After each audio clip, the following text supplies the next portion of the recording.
સાંભળી છે? તૈયાર? તટ્ટાર બેસી જાઓ બધા. સરસ.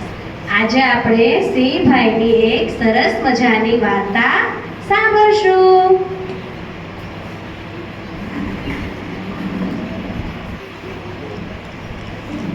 એક સરસ મજાનું જંગલ હતું ભાઈ.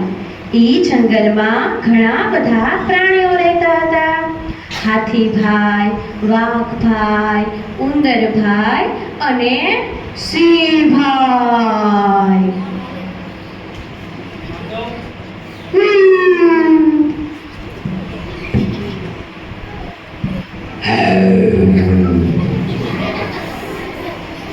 હું આ જંગલનો રાજા છું.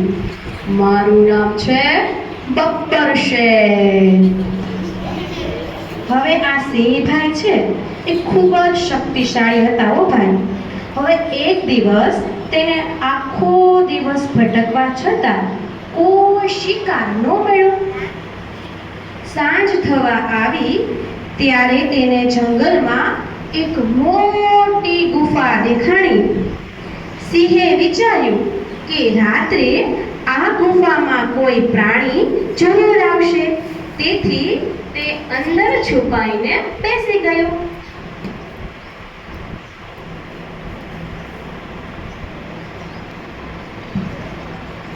હવે એ ગુફાની અંદર એક સસલાભાઈ રહેતા હતા.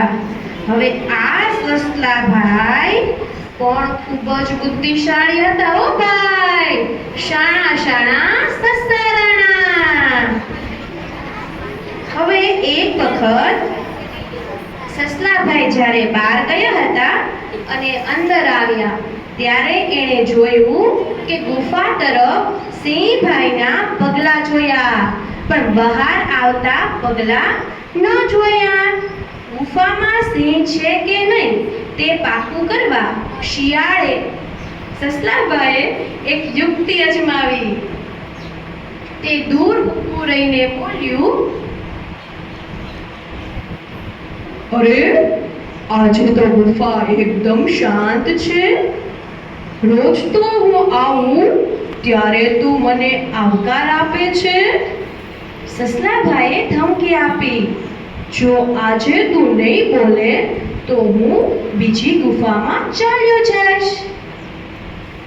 હવે ગુફાની અંદર બેઠેલા સિંહભાઈએ વિચાર્યું કે ગુફા તો રોજ બોલતી હશે, પણ આજે હું અંદર બેઠો છું એટલે ગુફા બોલતી નથી. એટલે સિંહભાઈએ તો અંદરથી ગર્જના સાથે કીધું, આવો આવો, અંદર આવી જાઓ.